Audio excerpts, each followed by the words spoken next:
Comment faire confiance à son adolescent et croire en sa capacité de faire les bons choix? Bonjour, mon nom est Sophie Stevens-Lemaigre de Oser Partager. Je suis passionnée par la communication. J'essaye de mettre à ta disposition des vidéos, des outils pour te permettre de comprendre quand elle est possible et quand elle est totalement impossible. Pour te permettre d'améliorer la tienne et de pouvoir créer avec les personnes autour de toi, dans toutes circonstances, des relations qui soient bien plus sereines. N'hésite pas à visiter le site oserpartager.net. Tu y trouveras plein d'informations super utiles. Aujourd'hui, je vais donc quelque part faire une vidéo de prolongation de celle que j'ai publiée la semaine dernière, dans laquelle j'ai beaucoup travaillé la problématique du regard que tu as vis-à-vis d'un enfant et du fait que si tu as un regard négatif sur un enfant et que tu n'attends pas de cet enfant quelque chose de positif, tu ne verras jamais rien se mettre en place. L'effet Pygmalion. Enfin, dans ce cas-ci, c'est l'effet Golem. Alors, j'ai eu envie, quelque part, de projeter ça un petit peu plus loin, dans les rapports que tu vas peut-être commencer à avoir avec tes enfants adolescents. Chaque adolescent est différent. Si tu as 2, 3, 4 enfants, tu vas te rendre compte que chaque période va être différente, que la période d'adolescence, la période éventuellement peut-être un peu plus difficile dans certains cas, va se passer à un âge qui peut être varié, totalement différent d'une personne à l'autre. Bien sûr, selon les rapports que tu as avec cet enfant, tu vas avoir plus ou moins des difficultés. Mais il est clair que la raison pour laquelle tu auras des difficultés, c'est si tu fais de la résistance. Quand je dis faire de la résistance, ça veut dire considérer que ce que tu penses est juste, que c'est la seule solution face à une situation, et que ton enfant doit l'accepter et s'y plier. Malheureusement, à l'adolescence, plus les enfants ont des parents qui sont restrictifs, avec des normes à respecter, avec des obligations à suivre, et plus ils vont essayer de pousser les portes, les murs, tout ce qu'il est possible pour dépasser les interdits. Par contre, si tu décides de changer ce postulat, réfère-toi à la vidéo de la semaine dernière où je t'explique que le regard que tu portes à ton enfant va conditionner la manière dont il va réagir. Et que tu te dis, ok, je vais apprendre à lui faire confiance. Je suis prêt à accepter que je vais être surprise éventuellement par ce qui va se passer, que je vais sans doute avoir des craintes, que je vais peut-être être dans la peur à certains moments, mais que ça fait partie de sa construction et que la seule chose qu'il faut qu'il comprenne et dont il ne doit jamais douter, elle, c'est de pouvoir m'appeler à n'importe quel moment en cas de problème. Un adolescent, c'est quelqu'un qui subit des changements hormonaux phénoménaux, qui du jour au lendemain peut être de bonne humeur ou absolument pas, qui a besoin de liberté, mais qui a aussi besoin d'être constamment rassuré sur l'amour que ses parents lui portent. C'est une personne qui va être présente parce qu'elle a besoin de faire partie de la famille, mais ne le faire que quand elle ne se sent pas dans une prison. Et c'est très particulier à vivre. Et chez certains adolescents, ça s'exprime plus, chez d'autres beaucoup moins. Quand un adolescent demande à avoir plus de liberté, quand un adolescent demande à pouvoir sortir pour aller voir ses potes, pour faire des trucs avec ses potes, etc., les mamans, souvent très anxieuses, parfois les papas, je n'exclus pas les papas aussi, ont tendance à tout de suite essayer d'établir des limites. Et ces limites, c'est pas pour l'adolescent. C'est de la foutaise de croire que c'est pour l'adolescent. C'est juste pour rassurer le parent. C'est juste pour la facilité du parent. Souvent, les parents disent « Tu dois être rentré pour 11h30 du soir ». Pourquoi ? Parce que c'est l'heure à laquelle ils vont dormir. Non, je ne plaisante pas du tout. Alors, ici, ce que je veux que tu comprennes bien, c'est, de nouveau, même processus que dans la vidéo précédente, tu dois t'arrêter et réfléchir à ce que tu as mis en place avec ton adolescent. Comment est-ce que vous interagissez ?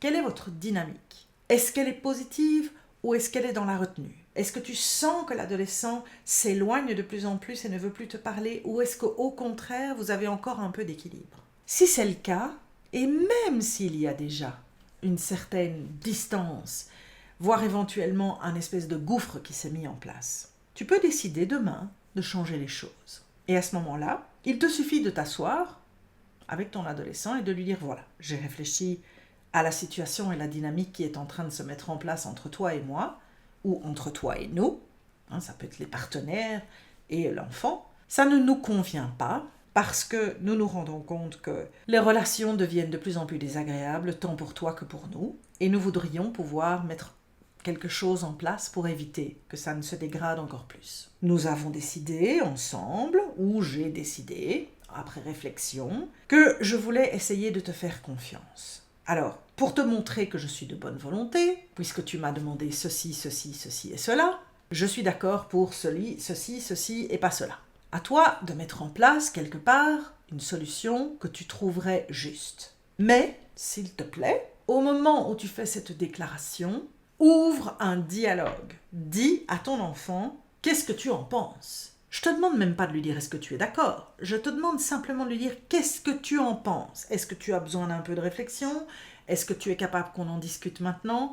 Est-ce que ces normes peuvent être mises en place ou est-ce que tu as un problème avec quelque chose ?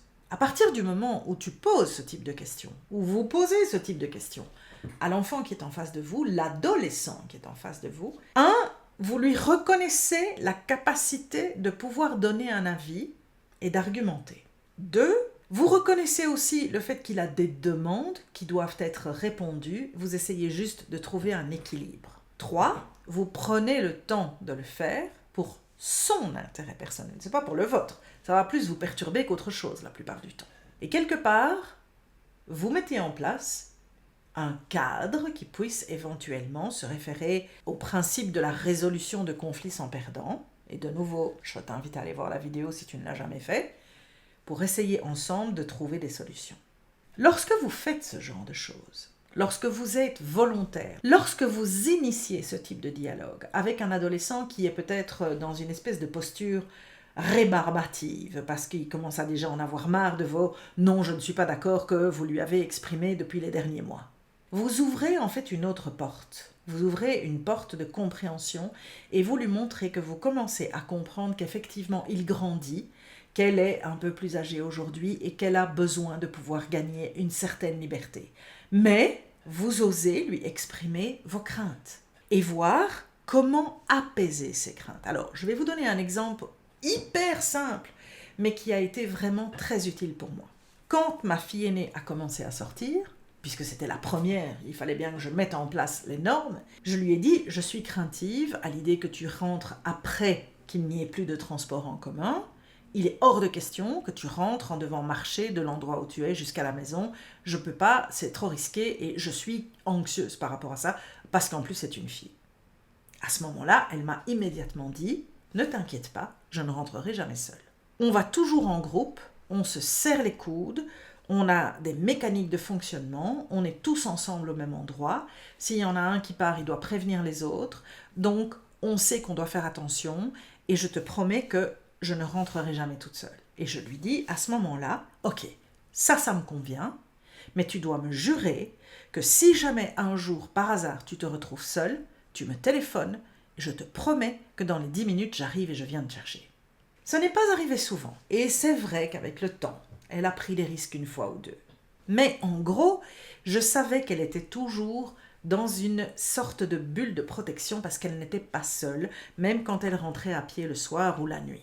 Cette manière de faire lui a permis de se rendre compte que je lui faisais confiance et que je lui donnais cette liberté parce que je savais que je pouvais avoir confiance en elle.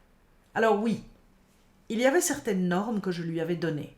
Par exemple, je lui avais dit « Je ne veux pas que tu boives jusqu'au point où tu es en blackout. » Parce que, pour moi, c'est à ce moment-là que tout peut arriver. Les pires choses peuvent arriver. Et finalement, ça ne lui est arrivé qu'une seule fois. Nous en avons brièvement parlé. Elle n'a pas eu besoin de continuer, ça n'était pas utile. Elle savait festoyer sans ça. Et c'était plus un concours de circonstances qu'une vraie volonté de faire une erreur. En fait, je n'ai jamais dû m'inquiéter. Je lui ai fait confiance et nous avons poussé les murs ensemble. Parce que chaque fois qu'elle avait besoin d'une liberté supplémentaire, je ne l'accueillais pas comme « non, je ne suis pas d'accord ». Je l'accueillais comme « pourquoi est-ce que tu as besoin de ça maintenant ? Qu'est-ce qui motive ta demande ? Pourquoi est-ce que ce que tu as n'est déjà pas suffisant ?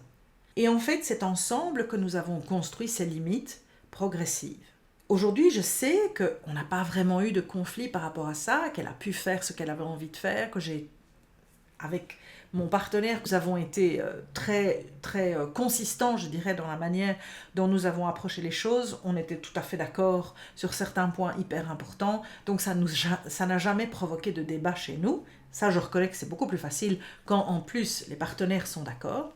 Mais au moment où sa petite sœur est arrivée plus ou moins à la même phase, les besoins de sa sœur étaient complètement différents, les demandes de sa sœur étaient complètement différentes, même si elle s'est quelque part calquée à la dynamique qui avait déjà été mise en place, comprenant bien que si elle sortait et qu'elle devait rentrer au-delà des heures de transport en commun, eh bien, elle devait me garantir qu'elle ne rentrait jamais seule à la maison. Et donc, fondamentalement, c'est en construisant ensemble, avec bienveillance, parce que je n'avais pas un regard négatif, j'avais un regard inquisiteur, j'avais un regard de questionnement, j'avais aussi dans ma tête clairement défini ce qui était ultra important pour moi, et à partir du moment où on trouvait dans cet équilibre, en respectant ce qui était important et qui était vraiment un moyen de la protéger, rien de plus que cela, eh bien nous avons pu faire évoluer les choses progressivement durant l'adolescence, jusqu'au moment où elle a pris son indépendance complète. C'est important que tu prennes conscience que si tu ne fais pas confiance à ton enfant, tu vas provoquer ces crises où ton enfant va pousser les murs tout seul et va déborder et va faire des choses que tu lui as interdites. Je suis consciente que beaucoup de parents, face à ce type de situation, expriment à travers leurs interdictions leurs propres craintes. Il y a des parents qui sont exagérément anxieux. Il y a des parents qui croient que toute leur vie, ils vont pouvoir protéger leurs enfants. Or, protéger son enfant ne lui permet pas de grandir et d'acquérir la maturité dont il a besoin pour apprendre à faire face aux difficultés qu'il va rencontrer.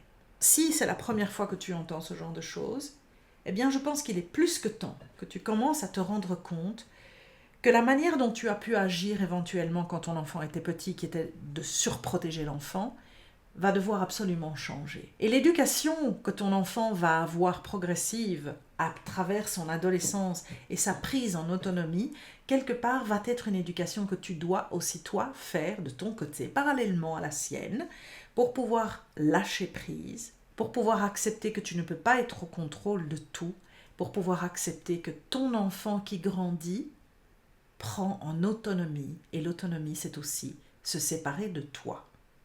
Ça ne casse pas votre amour, ça ne change rien à l'amour que vous partagez l'un pour l'autre et à toute cette dynamique que vous avez mise en place et qui est remplie de ces moments précieux pour l'un comme pour l'autre. Mais il faut que tu te rendes compte que ton adolescent n'est plus un enfant, qu'il a besoin de gagner en autonomie et qu'il y a deux aspects possibles. Soit cette prise d'autonomie va se faire dans la douleur, parce que tes interdits seront tellement démesurés que de toute façon il ne les respectera pas, soit elle va se faire dans une progression que vous allez faire tous les deux progressivement, petit pas par petit pas, au fur et à mesure de ton enfant qui grandit et qui devient bientôt un adulte, te permettant toi aussi quelque part de t'adapter à ces changements qui ne sont pas toujours faciles effectivement à devoir vivre. Voilà, j'espère une fois encore que tu vas pouvoir réfléchir un peu à la dynamique que tu as mise en place avec ton ou tes adolescents, que tu vas bien sûr confirmer ce que je dis qui est chaque adolescent est bien différent et avec chacun il faut s'adapter différemment, et que tu trouveras l'équilibre pour vous permettre de continuer cette évolution le plus sereinement possible. Bonne réflexion, bonne progression et à la prochaine fois. Salut! Cette vidéo t'a intéressé?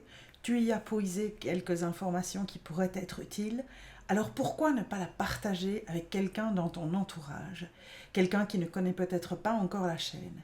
Et si tu veux en savoir plus et continuer à pouvoir t'informer, voire éventuellement apprendre, je t'invite à souscrire à cette chaîne et n'oublie pas de cliquer sur la petite cloche de manière à être averti chaque fois qu'il y a une nouvelle vidéo disponible.